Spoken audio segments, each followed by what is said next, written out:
George Gershwin's Tiptoes for performance and recording, and he's worked on historical theater restoration projects too.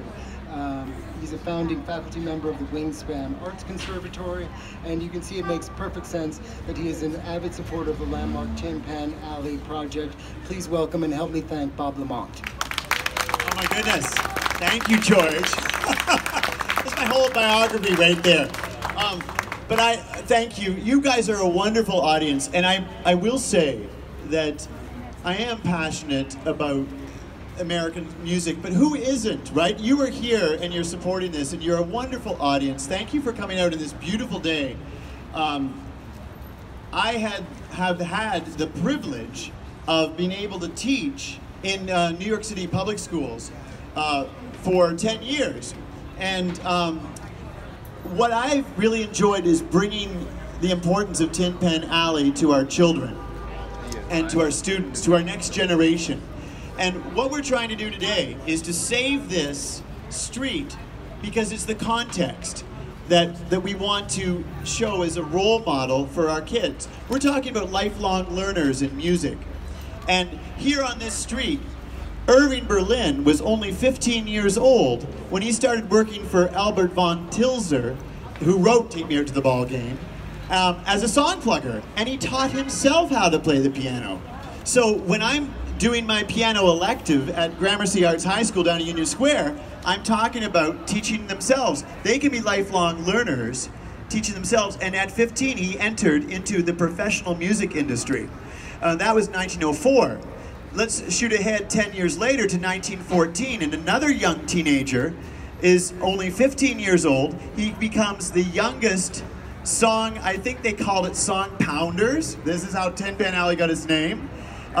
George Gershwin became the youngest song pounder working for Remick Music Company right here on 28th Street. And he was recording within a year his own music on piano rolls. And he got Harry Von Tilzer, Albert's brother, to publish his first song at 16. So, you know, things have changed a lot in New York City in 100 years, but not so much because Justin Bieber's putting his music on YouTube. We can model this for our students and for our children and for the next generation of New Yorkers that are contributing to this billion-dollar industry that is music in America. So I hope that you'll join us today and celebrate Tin Pan Alley because it's still going on. It's live. It's living today. Yeah, thank you. So that said, I'm going to go back to, how much time have we got? Before I bring on, I have a couple of guests with me today, but before we do that, I guess we have to do one of those great songs, right, that you can sing along with me. And why don't we take a song that was a big break for this song plugger,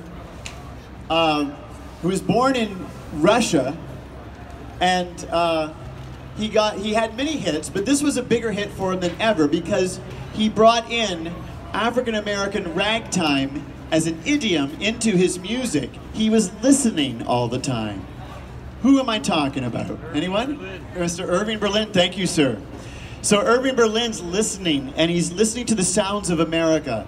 And no, he was not trained in music, but he listened, and he incorporated all that's good in America, and he brought syncopation into it.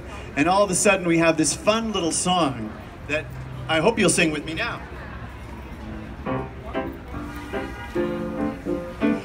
Oh my honey, grab a cab now and let's meander. Ain't you going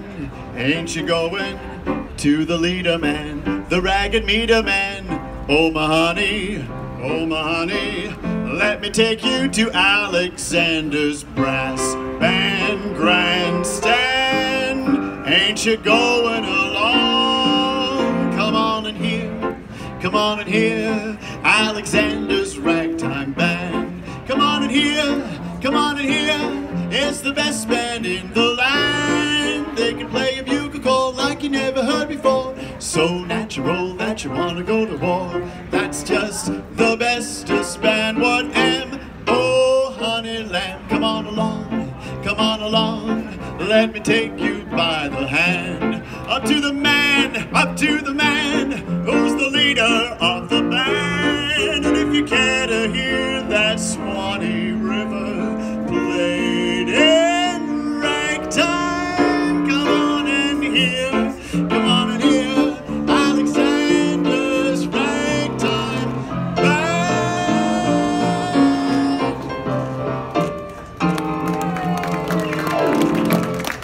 Thank you.